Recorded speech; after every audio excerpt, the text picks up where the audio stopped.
Federalist Paper 4, Part 1, by John J.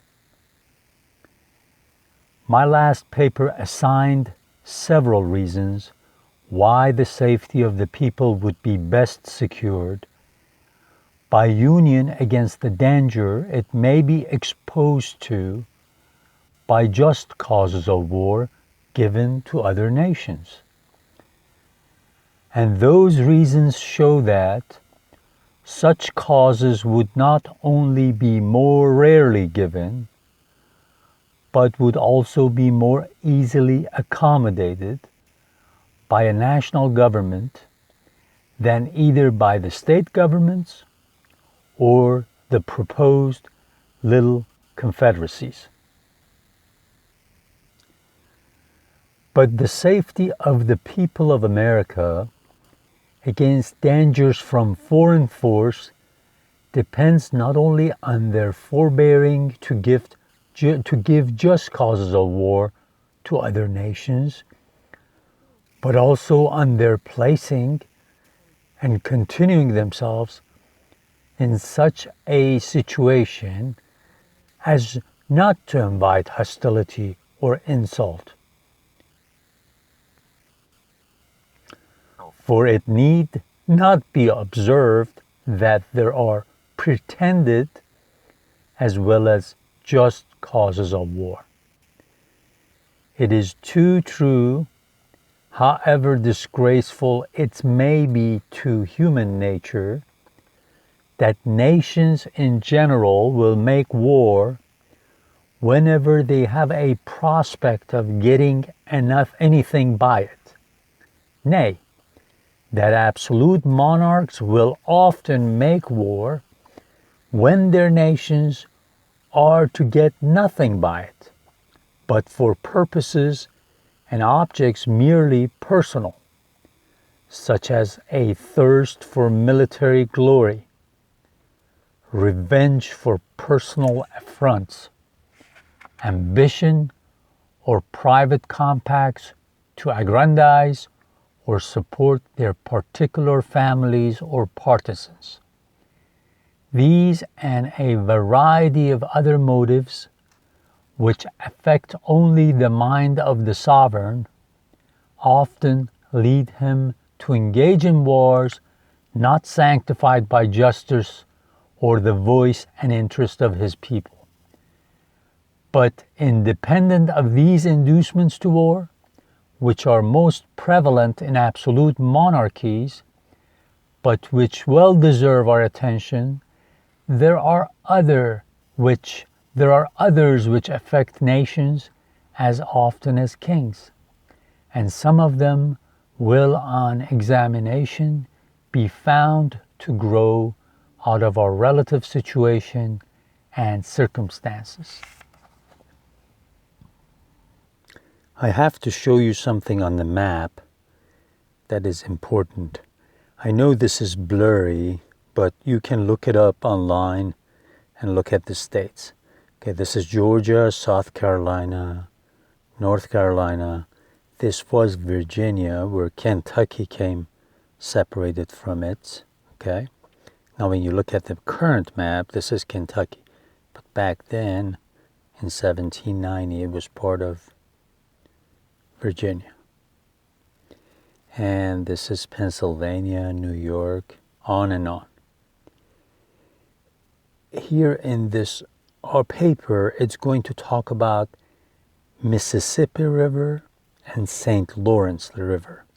Okay? I just want to show it to you. Mississippi River, as I've said it before, this is Mississippi right here. Okay? Which empties into Gulf of Mexico. And St. Lawrence is right there, okay? Go right here, goes right back here, and you can find a way into the Atlantic Ocean. Let me show it to you on another map. Okay, you can easily look it up yourself. I'm just showing it in the context. See, this is St. Lawrence River right here.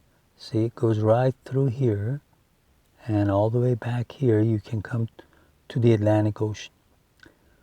Why was this important, and why is Mississippi important? Okay. this is extremely important for you to understand the rest of these Federalist Papers. A lot of historians or even translators will probably not tell you these fine points in short lectures.